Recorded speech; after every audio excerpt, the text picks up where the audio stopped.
सूरठ ऐं राय ॾियाच सिंध जो ही तारीख़ी इश्किया दास्तान समन जी साहिबी में रूनुमा थियो। उन्हनि ॾींहनि में जूनागढ़ ते राय ॾियाच जो राज हो। ॾियाच जहिड़ो सखी ॾातार तारीख़ में वरली को हुजे, जंहिं सुरंदे जे सुर ते पंहिंजो सिर वढी दान में ॾिनो। हिन किसे जो मरकज़ी किरदार ॿीजल आहे, जंहिं मंगते जी सूरत में ॾियाच खां संदसि सिर जी घुर कई ऐं हुन खेसि नाउमीद न कयो। ॾियाच लाइ मशहूर हो त हू कंहिं बि मंगते फ़क़ीर ऐं ज़रूरतमंद खे ख़ाली हथे कोन मोटाईंदो हो। हिकु रवायत मूजिबि ॿीजल राय ॾियाच जो भाणेजो हो, जंहिं लाइ राय ॾियाच जी भेण खे जॾहिं औलाद न थियो तॾहिं हिकु ज्योतिषी अॻकथीअ में चयो होसि त तोखे हिकु पुटु थींदो, पर उहो तुंहिंजे भाउ जो सिर वढींदो। जेका ॻाल्हि हिन मन में रखी ऐं पुटु ॼमण बाद खेसि संदूक में विझी झंग में छॾे आयुसि।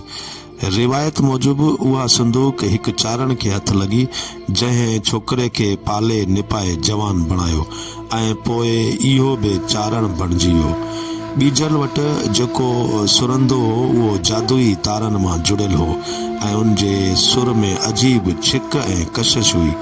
राजा अनेराय जेकॾहिं लातादाद ज़ालन करण बावजूद 60 न्याणियुनि जो पीउ थियो, तॾहिं हुन वधीक धीउ ॼमण ते उनखे चिड़ ऐं कावड़ में दरिया में लोड़ाए छॾियो, जंहिंखे रतने कुंभर पाले जवान कयो ऐं उहा ई सूरठ थी।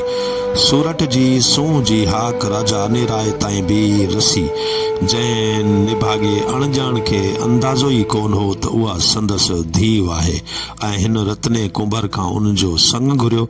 कुंभर वीचारो राजा जे चवण ते माठ थी वियो, पर उन वक़्तु राय ॾियाच खे असलियत जी ॼाण पई, जंहिं सूरठ खे पंहिंजी वनी बणाए महल में खणी आयो। इहा ॻाल्हि राजा अनेराय खे ॾाढी ख़राब लॻी ऐं वेर वठण लाइ जग में पड़ो ॾियारे छॾियईं त जेको बि राय ॾियाच जो सिर वढे ईंदो तंहिंखे हीरनि जवाहरनि सां भरियल ॻूण मिलंदी। ॿीजल लालच में अची अहिड़ो इनाम अॻुवाट हासिल करे राजा अनेराय सां वचन कयो त हू इहो सिर संदसि आॾो अची रखंदो।